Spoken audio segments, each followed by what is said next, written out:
Pemirsa, masih bersama saya Rahayu Japar dan berikut kembali kami sampaikan berita Mataram hari ini. Tuntut bebaskan rekannya yang terjerat di Pilu. Puluhan kades berunjuk rasa ke kantor Bawaslu Lombok Timur. Edarkan narkoba kepada tamu hotel. Seorang pria di Mataram ditangkap polisi. Berbeda jalur penerbangan, ongkos haji di NTB menjadi yang tertinggi ketiga tingkat nasional.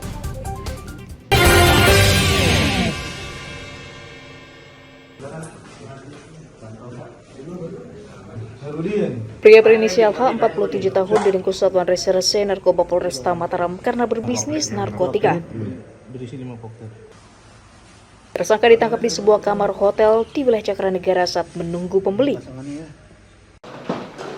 Polisi juga menangkap wanita berinisial AA 22 tahun yang merupakan rekan tersangka. Polisi menyita 184 gram sabu-sabu, ponsel, alat isap, dan uang tunai 2 juta rupiah sebagai barang bukti. Penangkapan tersangka atas laporan masyarakat yang kerap melihatnya menjajakan narkotika kepada para tamu hotel. Terduga pelaku yang kita amankan pertama adalah saudara H, laki-laki 47 tahun, dan satu lagi seorang cewek inisialnya AA, perempuan 26 tahun. H ini sudah 1 minggu buka kamar di hotel yang di TKP, dan C Open BO ini juga sudah 2 bulan membuka kamar di hotel tersebut untuk membuka layanan. Hari Sabtu tanggal 13 itu si C ini mendapatkan klien atau pelanggan juga menginap di hotel tersebut, minta dicarikan sabu-sabu setelah berkencan. Iya, pas dia pergi ada tamunya tinggal di Mataram ini. Sebelumnya kamu udah pernah booking dia? Keseharian apa? Berapa hari? Masa 2 minggu yang lalu. ada begininya nggak? Itu kemarin kamu buka kamar lagi? Dia kamarnya dia. Hah? Kamarnya dia. Oh, tapi dia ada tamunya. Dikasih hijau. Kebetulan ada tamunya, jadinya saya tidur dulu. Tersangka dijerat pasal 112 ayat 1 junto pasal 114 ayat 1 Undang-Undang Nomor 35 Tahun 2009 tentang narkotika dengan ancaman hukuman 5 tahun penjara. Awaludin melaporkan dari kota Mataram.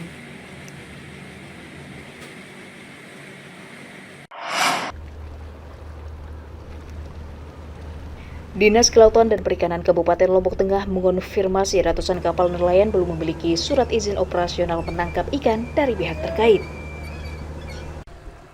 Dinas mencatat dari 1.500 kapal nelayan, 650 unit diantaranya belum memiliki izin kepemilikan dan izin menangkap ikan. Surat izin diperlukan untuk memastikan para nelayan tidak tersangkut hukum saat menangkap ikan. Pengurusan izin diperlukan untuk memastikan kapasitas perahu serta mengetahui volume hasil tangkapan yang diperbolehkan. Apakah dia 2 GT, 3 GT, 5 GT, 7 GT, dan seterusnya. Karena ukuran kapal itu menentukan izinnya. Di bawah 10 itu masih bisa diurus di atas itu. Itu kapal nelayan mana saja itu, Pak? Nelayan lokal kita ya. Yang kita urus ini nelayan kita. Lombok Tengah saja? Ya.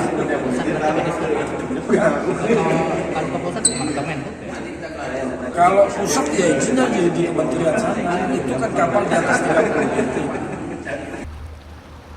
Pemerintah daerah berjanji segera menuntaskan seluruh dokumen dan izin operasional kapal atau perahu nelayan pada tahun 2024.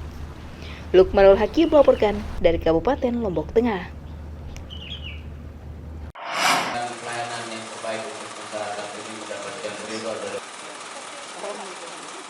Bulog bersama pemerintah daerah mendistribusikan ratusan ton beras bagi ratusan ribu warga penerima manfaat di seluruh kecamatan di Kabupaten Lombok Tengah Selasa siang. Penyaluran bantuan akan dilakukan bertahap di 12 kecamatan dengan jumlah penerima mencapai 154.125 keluarga tidak mampu. Pemda menyiapkan 1.541 ton beras untuk disalurkan selama 6 bulan. Masing-masing keluarga menerima 10 kg beras untuk mengantisipasi kerawanan pangan akibat El Nino. Pemda akan berkoordinasi dengan camat hingga kepala desa untuk memastikan bantuan tepat sasaran. Ada saja hal-hal yang tidak kita inginkan, itu tidak tutup kemungkinan terjadi. Biasanya pengalaman kami ada orang yang berhak menerima tapi tidak dapat. Nah, itu. Nanti berkoordinasi lebih lanjut. Tentu ini sesuai dengan aturan-aturan yang ada.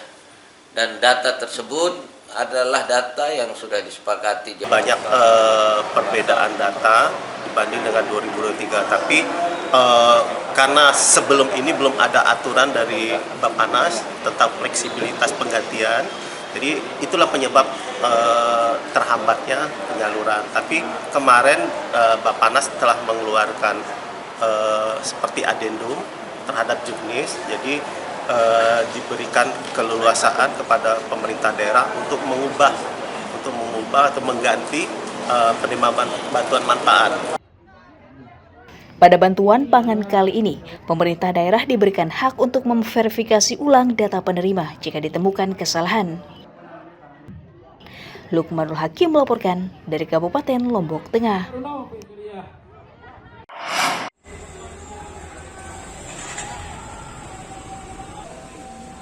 Sejumlah desa di Kabupaten Lombok Barat mengeluhkan pengurangan jumlah penerima bantuan beras Badan Pangan Nasional yang disalurkan awal tahun ini. Pemerintah Desa Jagaraga Kecamatan Kuripan misalnya, yang mengonfirmasi berkurangnya jumlah penerima dari 1.882 keluarga menjadi 1.352 keluarga saja. Selain tidak ada koordinasi, pihak desa juga mengkritik perubahan syarat penerima manfaat yang dinilai tidak sesuai kategori. Dari data yang diperoleh, Pemdes menemukan keluarga penerima masuk kategori mampu, bahkan tercatat sebagai ASN dan aparatur desa. Agar tidak menimbulkan konflik, desa memutuskan menunda penyalurannya hingga data diverifikasi ulang.